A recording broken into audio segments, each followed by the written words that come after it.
Assalamualaikum warahmatullahi wabarakatuh. Pertemuan ini kita akan membahas variabel, rumusan masalah, dan latar belakang penelitian. Untuk istilah variabel itu biasanya digunakan dalam penelitian kualitatif. Jadi orang-orang yang konsen di penelitian kuantitatif sulit atau jarang menggunakan istilah variabel karena terkait dengan paradigma yang membedakan antara kuantitatif dan kualitatif yang kita bahas sebelumnya. Jadi apa itu variabel? Variabel itu adalah konsep pembahasan yang berdasar dalam suatu penelitian. Kemudian dia adalah masalah atau fokus penelitian. Kemudian memiliki teori dan konsep yang jelas untuk penelitian. Jadi arti dari variabel sendiri itu adalah hal yang diteliti gitu. Jadi kalau misalkan kita mengingat metode pada semester sebelumnya bahwa ada istilah variabel bebas dan variabel terikat, itu kaitannya dengan apakah konsep itu lepas dari konsep yang lain atau tidak. Jadi kalau kita berlatih, ini ada beberapa contoh judul. Jadi misalkan nomor 1, penerapan metode dan atau media X pada pembelajaran Y.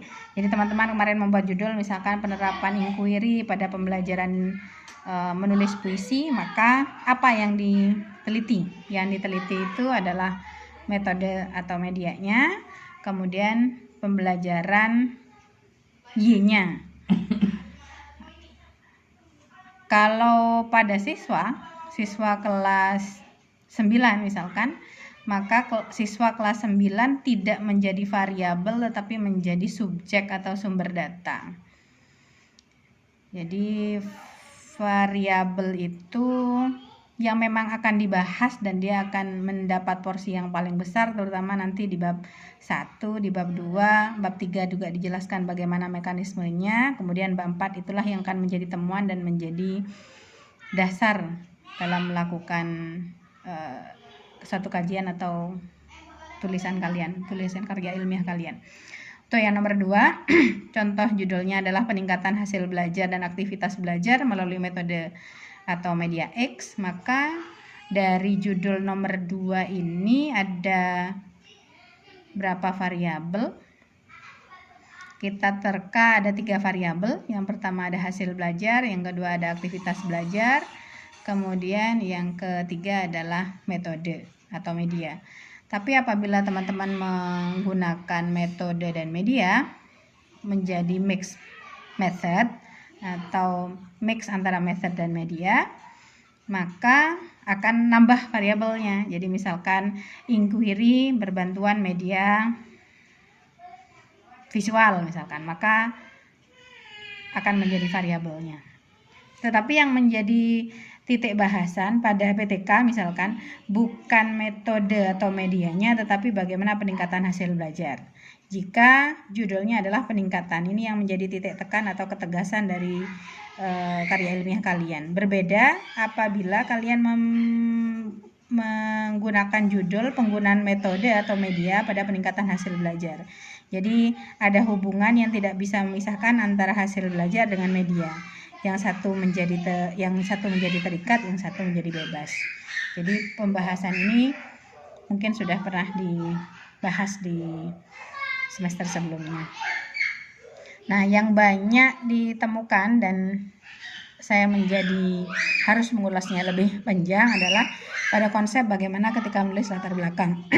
Jadi ada beberapa poin di sini, jadi bisa dilihat bahwa latar belakang itu adalah konsep masalah secara garis besar, pentingnya masalah penelitian, permasalahan yang dihadapi, kondisi masa kini, cara mengatasi masalah melalui penelitian yang pernah dilakukan. Khusus untuk poin nomor 6 ini adalah cara kita sebagai peneliti mutakhir menghargai peneliti sebelumnya melakukan penelusuran bahwa penelitian itu sudah pernah dilakukan. Jadi tidak perlu sombong untuk menyatakan bahwa saya adalah yang pertama atau saya satu-satunya, karena kita bukan manusia pertama yang hidup di bumi di Indonesia.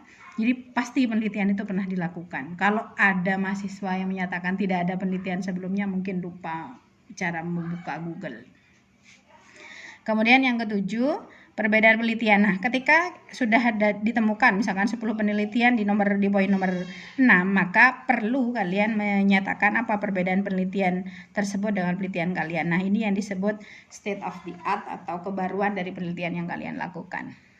Dari 6 dan 7 ini, maka akan ada pernyataan bahwa belum pernah diteliti hal kecil yang spesifik yang menjadi keunikan dari penelitian kalian. Jadi misalkan inquiry sudah banyak sekali dilakukan, kemudian metode eksposisi, teks eksposisi, teks eksplanasi sudah banyak dilakukan, tetapi apa yang sangat unik dari penelitian tersebut maka bisa ditulis di nomor 8, kemudian simpulan dari kajian. Dan semuanya ini dari nomor 1 sampai nomor 9 dituliskan dalam latar belakang. Jadi untuk ngeceknya kita mudah saja. Ini ada tugas yang sudah dikerjakan oleh teman kalian. Nah, ini dia.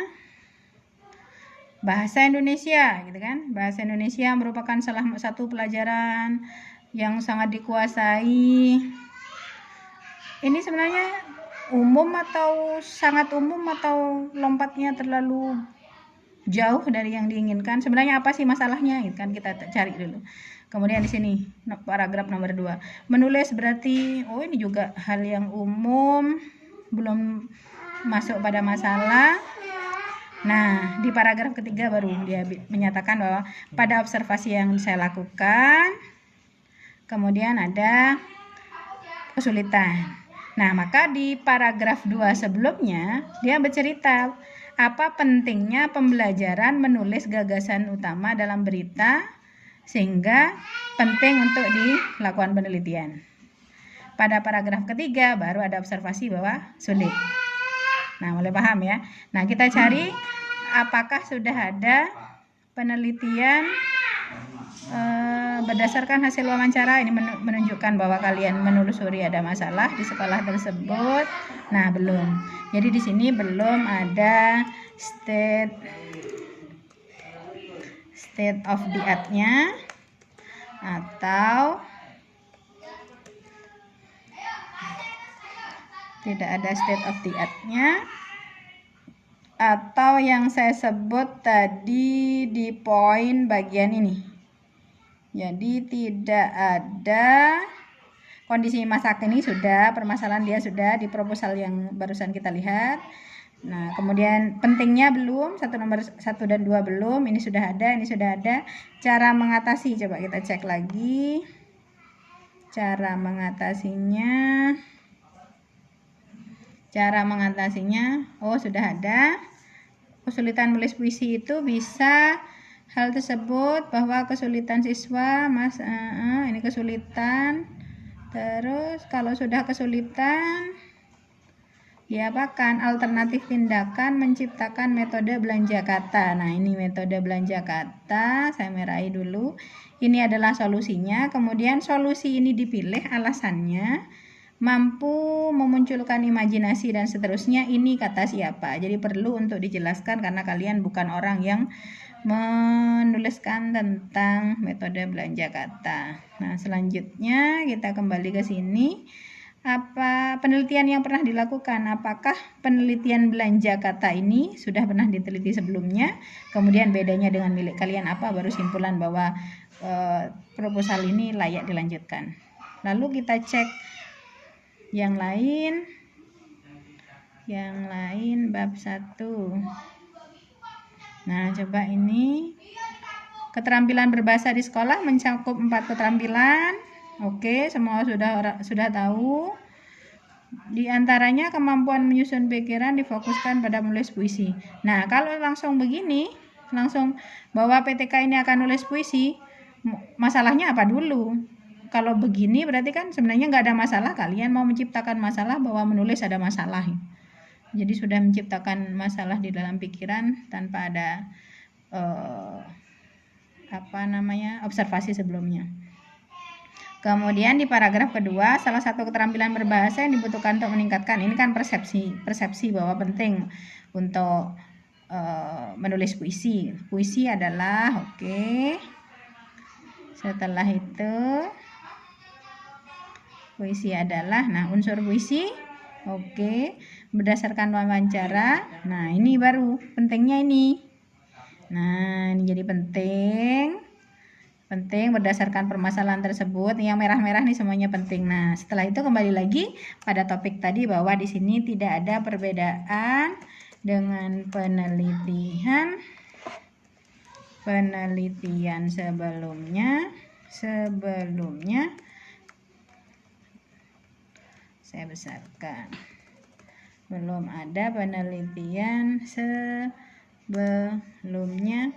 Dan siapa saja yang melakukan penelitian tersebut? Siapa yang melakukan penelitian tersebut? Nah ini belum ada.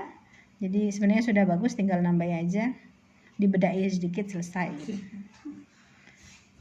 Nah coba kita lihat yang ini. Nah coba kita lihat judul penelitiannya, keefektifan sosiodrama. Nah coba kita lihat, tanpa saya mengabaikan judulnya ini entah PTK atau apa, saya abaikan dulu.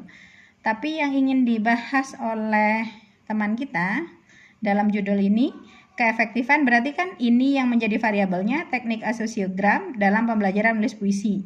Kan gitu ya. Nah, coba latar belakang. Pendidikan menurut undang-undang ini kan terlalu jauh. Ibaratnya mau ke kampus tapi muter lewat mana ya? Ini jadi kayak mau cerita kalau ada permasalahan di menulis puisi gitu, kemudian pakai teknik asosiogram. Berarti kan harusnya dimulai dari apa sih pentingnya belajar menulis puisi. Kalau misalkan jauh sekali dari undang-undang, ini kan mau ke mana ya, mau ke alun-alun, kita muter lewat Kalisat gitu, padahal dari kampus kan terlalu jauh. Kemudian di antara 4 keterampilan tersebut, menulis merupakan berbahasa yang paling dikuasai. Nah, menulis juga masih sangat umum karena yang akan dibahas tadi adalah menulis puisi. Jadi tidak spesifik, tidak to the point. Keterampilan menulis perlu dimiliki siswa, kata siapa dulu ini? Ada juga siswa matematika yang tidak perlu nulis puisi. Kemudian di samping menulis bahasa, siswa juga ini masih panjang, masih sangat umum, belum sampai ke menulis puisi, karena menulis sastra itu sangat banyak sekali. Nah, ini baru di sini masuk menulis kreatif puisi adalah, nah ini di sini baru urgent. Jadi paragraf dalam satu halaman ini seret ini ke atas. Nah, ini adalah paragraf selundupan yang bisa dibuang. Selanjutnya saya kembali, pembelajaran menulis puisi ini benar. Lanjut, guru adalah, nah berdasarkan ini bahwa guru adalah valid, berdasarkan ulasan tersebut maka pemanfaat teknik kreatif khususnya puisi dibutuhkan oleh guru. Mana belum ada dijelaskan bahwa ada permasalahan sehingga butuh teknik pembelajaran yang sesuai. Jadi ada miss di paragraf ini dan ini. Lalu teknik ini mampu membantu. Oke, nah asosiogram. Nah ini asosiogram itu apa? Belum dijelaskan. Kemudian, nah kembali lagi sama tadi penelitian sebelumnya dan penelitian terdahulu belum dibahas. Contoh yang lain. Pendahuluan. Saya nggak tahu ini judulnya apa. Jadi keterampilan bahasa sangat lengkap, ada 4. Banyak orang tahu, sudah nggak usah dibahas. Menulis adalah aktivitas persiapan dan seterusnya. Ini juga sudah umum, tak perlu dibahas. Biar orang lain aja bahas, kalian nggak usah bahas. Keterampilan menulis adalah suatu kegiatan juga sangat umum, entah ada masalah apa gitu. Kondisi penelitian, rendahnya minat dalam menulis, ide, menuangkan ide. Sebenarnya ini kondisinya ini. Nah, kemudian baru bicara melalui pembelajaran pendahuluan. Nah, ini baru ada masalah di sana sehingga perlu dilakukan penelitian. Sudah ini tepat. Yang ini tepat. Kendala yang dihadapi siswa juga sudah tepat. Kemudian teknik menulis akrostik, teknik yang memungkinkan siswa. Nah, ini ada pernyataan bahwa menulis puisi itu bisa diperbaiki dengan teknik akrostik, tetapi ini kata siapa? Nah, perlu citasi untuk menguatkan bahwa ini adalah teori yang akan kalian gunakan dalam melakukan penelitian tindakan kelas. Berdasarkan, nah sudah selesai. Jadi teorinya belum dibahas, belum ada citasi, kemudian belum ada penelitian sebelumnya. Jadi itu salah satu trik dalam menulis latar belakang. Kembali pada materi, jadi itu yang bisa saya sampaikan terkait dengan latar belakang penelitian. Jadi kalau misalkan dibuat semacam bagan alur berpikir, kondisi ideal menulis puisi itu gimana sih? Oh, kalau nulis puisi itu harusnya begini-begini. Siswanya bisa nulis puisinya sekian, bergantung pada tingkatan pendidikan. Kondisi masa kininya gimana? Oh, ternyata nggak semuanya bisa nulis puisi sesuai dengan target yang ada di kelas 7 misalkan. Maka ada masalah. Masalahnya apa? Emang nggak suka, emang gurunya, karena strateginya, karena medianya, dan seterusnya. Kemudian ada dideskripsikan dari masalah tersebut. Jadi paragraf yang saya jelaskan tadi milik teman-teman, ada wawancara, ada observasi, itu sudah menunjukkan bahwa ada deskripsi terhadap fenomena atau masalah pembelajaran, ada solusi. Nah, solusinya bahwa yang terakhir tadi akrostik. Jadi ini solusinya. Nah, kemudian itu dijelaskan apa itu akrostik dan seterusnya, baru dilanjutkan ke apakah akrostik itu sudah pernah dilakukan pada pembelajaran menulis puisi dan seterusnya. Setelah itu apa perbedaan dengan milik kalian, sehingga yang terakhir bisa diakhiri dengan manfaat untuk menuju kondisi ideal dalam pembelajaran menulis puisi. Bisa juga seperti ini. Jadi bagaimana kondisi pembelajaran yang ideal? Oh, di sini ada metode yang digunakan sehingga ketemu semuanya dijelaskan, ketemu jadi satu, bahwa ada dua variabel yang jalan yang sama-sama dijelaskan menjadi satu kesatuan dalam penelitian tindakan kelas. Susunan judul bisa ilustrasinya seperti ini. Jadi ada irisan-irisan dari terkait antara paragraf 1 paragraf 2 sesuai dengan ilustrasi yang sudah dijelaskan. Nah, rumusan masalah ini adalah istilah umum yang banyak ditemukan, tapi nggak harus rumusan masalah, karena definisi dari masalah itu adalah kesenjangan antara harapan dan kenyataan. Jadi harapannya kan pembelajaran puisi itu bisa nulis puisi semuanya, tapi ternyata kan tidak semua siswa bisa nulis puisi, maka di situ ada kesenjangan antara harapan dan kenyataan, maka muncullah istilah rumusan masalah. Tapi kan nggak semua penelitian punya masalah, maka ada beberapa desain penelitian menggunakan istilah pertanyaan penelitian. Kemudian dalam penelitian kualitatif kalian bisa cek di buku pedoman skripsi di FKIP menggunakan istilah fokus penelitian. Karena kalau mau meneliti misalkan ragam bahasa, mau meneliti gaya bahasa, mau meneliti novel, itu nggak ada masalah. Ya udah, yang mau diteliti itu ya fokus itu. Dan ketika berbicara fokus, pertanyaan, rumusan masalah itu kaitannya dengan variabel penelitian. Jadi variabelnya ditulis semua di sini, dan rumusan masalah pertanyaan penelitian ini yang nomor ini dan ini ditulis dengan kalimat tanya. Nah, fokus ini ditulisnya dengan kalimat berita. Itu aja perbedaannya. Nah, di sini ketika rumusan masalah ditulis AB ini menggunakan kalimat tanya, maka sama persis ditulis dalam tujuan penelitian. Perbedaannya adalah di sini kalimat berita, ya di sini adalah kalimat tanya. Itu saja perbedaannya. Jadi kalau di sini bagaimana penerapan media X pada pembelajaran Y, maka di sini mendeskripsikan penerapan X pada pembelajaran Y. Jadi di sini ada satu kesatuan dari masing-masing rumusan masalah dan tujuan penelitian. Inilah yang akan dibahas kemudian di bab 4. Nah, ini manfaat. Kita belum bahas manfaat, tapi saya ingin sampaikan bahwa manfaat itu bisa dibagi menjadi dua, teoritis, apakah nambah teori atau tidak. Kalau nggak nambah teori nggak usah ditulis, apalagi menuliskan bahwa manfaatnya menambah hasanah ilmu pengetahuan. Hasanah yang mana? Yang tidak usah disebut-sebut aja hasanah. Hasanah sudah pulang kampung. Kemudian langsung ke sini, praktis. Jadi kalau PTK itu banyaknya praktis. Apakah bisa dikembangkan oleh guru, apakah dikembangkan oleh calon pendidik. Jadi banyaknya di praktis. Kalau misalkan memang tidak menemukan teoritis, maka sub ini tidak perlu dituliskan. Yang praktis juga nggak boleh dibuat-buat. Misalkan bermanfaat untuk kepala sekolah gitu. Ngapain kepala sekolahnya? Kalau nggak jelas nggak perlu ditulis. Nah, definisi operasional itu kaitannya dengan variabel. Jadi variabel-variabelnya, istilah-istilah yang ada di dalam judul ditulis di sini. Kalau judulnya adalah penerapan X pada pembelajaran Y, maka pembelajaran X dan Y itu yang menjadi konsep yang harus dijelaskan di dalam definisi operasional. Tapi kalau siswa kelas 7 itu tidak perlu didefinisikan. SMP Muhammadiyah yang kemudian definisinya SMP Muhammadiyah adalah SMP yang ada di Jalan Mawar, yang tidak perlu ditulis di definisi operasional. Sudah, itu yang bisa saya jelaskan. Semoga kalian bisa memahaminya. Apabila ada kesulitan, saya akan menjelaskan di lain kesempatan. Terima kasih, selamat belajar. Assalamualaikum warahmatullahi wabarakatuh.